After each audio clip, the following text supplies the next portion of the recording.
Live news, खबर तो पक्की है। नमस्कार, मैं शंभू कुमार, आप देख रहे हैं लाइव 24। मेरे साथ आम आदमी पार्टी के बिहार प्रदेश के अध्यक्ष हैं राकेश कुमार यादव जी हैं। इनसे बात करेंगे क्योंकि ये साल जो है चुनावी साल है और 2025 का साल नवंबर दिसंबर में चुनाव होने वाला है। बहुत सारे मुद्दों पर बात करेंगे। पहला नंबर तो ये कल प्रेस कॉन्फ्रेंस रख रहे हैं, किस मुद्दे पर प्रेस कॉन्फ्रेंस रख रहे हैं उस पर भी बात करेंगे। और ये बिहार दौरा पर निकल रहे हैं, बिहार दौरा पर निकल रहे हैं, कब से निकल रहे हैं और बिहार का जो चुनाव होगा उनमें इनका कितना शिरकत है, गठबंधन के साथ हैं या नहीं है, उस सारे मुद्दे पर बात करेंगे। सर, आपका स्वागत है मेरे चैनल में। सर, बहुत बहुत धन्यवाद आपके और आपके दर्शक को मेरा नमस्कार, मेरा प्रणाम। सर, पहला सवाल ये होगा कि कल जो आप प्रेस कॉन्फ्रेंस रख रहे हैं वो किस टॉप में, किस मुद्दे पर आप रख रहे हैं प्रेस कॉन्फ्रेंस? कल का प्रेस कॉन्फ्रेंस है कि आम आदमी पार्टी बिहार में जिस तरीके से अपनी गतिविधि तेज कर रही है और संगठन विस्तार पे काम कर रही है, जिला स्तर पे, विधानसभा स्तर पे, पंचायत स्तर पे, और 2 अप्रैल को जो हमारा बेगूसराय है, जहाँ पर कि हमारा ये गरपुरा है ना, नमक सत्याग्रह स्थल है, वहाँ से हम लोग पद यात्रा की शुरुआत कर रहे हैं। बिहार में भी केजरीवाल जनसंपर्क यात्रा शुरू करने जा रहे हैं हम लोग 2 अप्रैल से। तो क्या जब स्टार्टिंग डे होगा जिस दिन से, उस दिन क्या केजरीवाल जी का शिरकत है क्या? नहीं, अभी हम लोग पूरे जो आम आदमी पार्टी का पूरा परिवार है, पूरे टीम है, आम आदमी पार्टी के जितने समर्थक हैं, कार्यकर्ता हैं, सब लोग मिलकर इस यात्रा की शुरुआत कर रहे हैं। और ये यात्रा जब बेगूसराय से शुरू होगी तो पहला चरण बेगूसराय, समस्तीपुर, मुजफ्फरपुर, पूर्वी चंपारण, पश्चिमी चंपारण में भितरवा आश्रम के बाद हम लोग पहला चरण समापन करेंगे।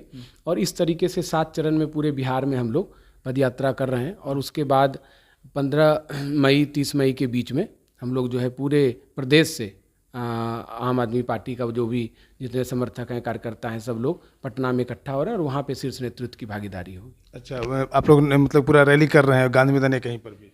जी बिल्कुल, यहाँ पे जो भी कृष्ण मेमोरियल हॉल या जो भी बापू सभागार है, यहाँ पे हम लोग करें। अच्छा, अब बात करते हैं कि सर, जो आप लोग हमेशा गठबंधन के हिस्सा रहे हैं, खास करके दिल्ली के चुनाव में तो अलग अलग हो गए थे, लेकिन बिहार के गठबंधन में, क्योंकि जब तक गठबंधन नहीं करेंगे तब तक किसी भी पार्टी की, जैसे आप ही की पार्टी हो या आरजेडी को, तो फायदे की बात नहीं होगी। तो क्या गठबंधन में आप लोग शामिल हो रहे हैं? देखिए, वो तो लोकसभा चुनाव था जिसमें हम लोग गठबंधन का हिस्सा थे और ये शीर्ष नेतृत्व तय करती है कि किस फॉर्मेट में कहाँ कैसे क्या करना है। हम लोगों को जो अभी आगामी विधानसभा चुनाव है उसको मद्देनज़र रखते हुए जिस तरीके से मजबूती से हम लोग यात्रा की शुरुआत कर रहे हैं, जिस तरीके से दिल्ली में, पंजाब में, वहाँ का जो केजरीवाल जी का मॉडल है, बिजली, पानी, शिक्षा, स्वास्थ्य, तमाम ऐसे तीर्थ यात्राएं, महिलाओं के सशक्तिकरण के लिए काम में, युवाओं के रोजगार के लिए, तमाम ऐसे जो काम हैं, जो जनहित के काम हैं, उस चीज़ को, उस मॉडल को हम लोग बिहार में स्थापित करने के लिए इस यात्रा का शुभारंभ कर रहे हैं। और इसमें हमें बहुत जन समर्थन, प्यार मिल रहा है, सब लोग इसमें सहयोग कर रहे हैं और सभी लोग इसमें शामिल होने वाले हैं। तो ये एक तरह से बिहार के लिए भी और आम आदमी पार्टी के लिए भी बहुत अच्छा संयोग है कि हम लोग पंजाब और दिल्ली के मॉडल को बिहार में उतारने की तैयारी है। चलिए, बिहार में उतारने की उतारिए। अभी जो राजनीति चल रही है, खास करके ईद का समय है और आज ईद भी है, वक्फ बोर्ड के लिए को लेकर के बहुत सारे मुस्लिम संप्रदाय, मुस्लिम भाई जो नाराज़ हैं केंद्र सरकार से, तो आप लोग कितना सहमति दिखा रहे हैं? वक्फ बोर्ड जो संशोधन बिल है उस पर सरकार पर क्या कहेंगे? देखिए, जो भी ये केंद्रीय जो सरकार है, केंद्र की जो सरकार है, इनका एजेंडा हमेशा एक अलग ही एजेंडा रहा है जिसका हम लोग हमेशा विरोध करते रहे। क्योंकि हम लोग की जो राजनीति है वो न जाति की राजनीति है, न धर्म की राजनीति है। बाकी केंद्र सरकार या तमाम जो अभी एनडीए की सरकार है, कहीं न कहीं जाति धर्म की राजनीति में है ये लोग। तो इस पर मुझे लगता है कि जो एजेंसी है, जिनका जो अधिकार क्षेत्र है, उनको वहाँ काम करने देना चाहिए। और रही बात कि आम आदमी पार्टी की, तो आम आदमी पार्टी हमेशा एक ऐसी राजनीति करती है, इसलिए देश के इतिहास में शायद आम आदमी पार्टी को सबसे बड़ा मैंडेट मिला और उन्होंने जो बेहतरीन काम किए, शिक्षा, स्वास्थ्य, बिजली, पानी, तमाम ऐसे काम, वो काम आज किसी भी राजनीतिक दल ने नहीं किया। और यही रीज़न है कि देश में हर मोहल्ले में, हर गांव में, देश के कोने कोने में आम आदमी पार्टी की चर्चा है। लोग इन्हें प्यार करते हैं कि भाई यही एक ऐसी पार्टी है जो कहीं ना कहीं एक नई दिशा देश को दे सकता है। चलिए सर, जो दिल्ली में आप लोगों ने जो चूक की है, अगर शायद कांग्रेस पार्टी आप लोग के साथ होती विधानसभा चुनाव में, तो शायद आप लोग की सरकार नहीं जाती, इस बात की अफसोस है? नहीं, देखिए, दिल्ली में आज भी मैं आपको दावे के साथ कह सकता हूँ कि दिल्ली में आज भी हमारी हार नहीं हुई। दिल्ली में आम आदमी पार्टी की जीत हुई है और ये केजरीवाल जी की जीत है कि जिस मॉडल को बीजेपी बुरी तरीके से आरोप करती थी, जिस मॉडल का विरोध करती थी, उसी मॉडल को स्वीकार करके अरविंद केजरीवाल जी के मॉडल को बढ़ा चढ़ा के उन्होंने कहा कि भाई मैं सारी योजनाएं आम आदमी पार्टी के लागू रहेगी। और उस पर फिर वो दिल्ली की जनता ने उनको चुना है दोबारा। ठीक है, उनको जनाधार मिला, लेकिन आज आप देखिए कि 2500 महिला को देने की बात थी, वो नहीं मिल पाया। ये जो बिजली में कटौती की बात हो रही है वो नहीं हो पा रहा। तो ये तमाम ऐसे चीज़ें जो ये पूरे देश में एक ही राजनीतिक दल में एक ऐसे नेता हैं अरविंद केजरीवाल जी, जो इस मॉडल को स्थापित कर सकते हैं, बाकी किसी कोई पार्टी नहीं कर सकती है। और हमें खुशी होगी करें, क्योंकि हम लोग राजनीति बदलने आए हैं। अगर कोई अरविंद केजरीवाल जी के मॉडल को आज पूरे देश में लोग कर रहे हैं, अब बिहार में ही कई राजनीतिक दल हैं जो कई तरह की घोषणाएं आम आदमी पार्टी के नकल के हिसाब से कर रहे हैं, तो भाई करो आप, देश के हित में जो हो, राज्य के हित में जो हो, जनता के हित में अगर वो काम कर रहे हैं, स्वागत है। और दिल्ली में अरविंद केजरीवाल की जीत हुई है, बस हम उम्मीद करते हैं कि भाई आप दिल्ली की जनता को जो अरविंद केजरीवाल सुविधाएं देती थी वो जारी रहे।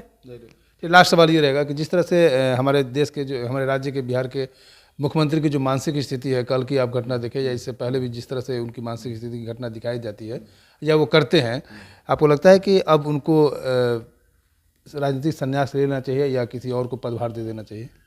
देखिए, ये उनका आंतरिक मामला है, चूँकि उनका एज हो गया है, बहुत सारी चीज़ें वो एक्टिव नहीं है, लेकिन इस सब का सबसे ज़्यादा दुरुपयोग उनको एनडीए कर रही है। और एनडीए क्या मजबूरी है मुझे नहीं पता, लेकिन बिहार के हित के लिए जिस तरीके से उन्होंने कई बार प्रयास किया, लेकिन एनडीए के साथ जाकर, क्योंकि एनडीए हमेशा बिहार को छलने का काम किया। आप देखिए जितनी बार मोदी जी आए, कितने पैकेज, कितनी चीज़ें, मतलब इस तरीके से कर रहे हैं जैसे कि लग रहा है कि बिहार में आप क्या कर देंगे, और हमेशा चुनावी जुमला का साबित हुआ है। तो इसलिए मुझे लगता है कि एनडीए को इस बार बिहार की जनता पूरी तरह नकारेगी, क्योंकि यहाँ पर बिहार के लोग समझ चुके हैं कि हर बार ये जुमले पार्टी है जो कभी संविधान बदलने की बात करती है, कभी जो है नफरत की बात करती है। इनको विकास के एजेंडे से कोई मतलब नहीं। बिहार में अगर आप खड़े होते हैं या गठबंधन में होते हैं या नहीं होते हैं, कितने सीटें पर आप लोग लड़ने की दावेदारी करना चाहते हैं? देखिए, आम आदमी पार्टी का आप राजनीतिक इतिहास उठा के देखिए, बहुत कम समय में हम लोग राजनीतिक पार्टी बने, और यही रीज़न है कि आम आदमी पार्टी जहाँ चुनाव लड़ती है बहुत दमखम और मजबूती से लड़ती है। चाहे आप पंजाब का उदाहरण लीजिए, दिल्ली का उदाहरण लीजिए, गुजरात का लीजिए, गोवा का लीजिए। तो आम आदमी पार्टी अगर बिहार में चुनाव लड़ेगी तो किस रणनीति से लड़ेगी, किस फॉर्मेट से लड़ेगी, शीर्ष नेतृत्व तय करेंगे। लेकिन हम लोगों का भी काम है कि बहुत तेज़ी से संगठन विस्तार करना, पंचायत स्तर तक, बूथ स्तर तक, गांव स्तर तक संगठन का विस्तार के साथ साथ इस यात्रा के माध्यम से आम आदमी पार्टी और केजरीवाल जी के मॉडल को बिहार में मजबूती से स्थापित करने का काम करना है। चलिए, बहुत बहुत धन्यवाद मेरे साथ जुड़ने के लिए। आम आदमी पार्टी बिहार में 2025 का जो चुनाव होगा वो शीर्ष नेतृत्व की बात है कि कितने सीटों पर लड़ेंगे, लेकिन जो केजरीवाल का मॉडल जो है, दिल्ली का मॉडल हो या पंजाब का मॉडल हो, वो कोशिश करेंगे कि बिहार विधानसभा चुनाव से वही मॉडल के आधार पर चुनाव लड़ने की कोशिश करेंगे। और देखते हैं चुनाव के वक्त में गठबंधन में है या नहीं है, वो चुनाव के वक्त पता चलेगा। मैं शंभू कुमार, कैमरा जर्नलिस्ट सुधर्मा के साथ पटना। अगर मेरे चैनल को लाइक और सब्सक्राइब नहीं किए हैं तो लाइक करें, सब्सक्राइब करें। Thank you so much. Live news, खबर तो पक्की है।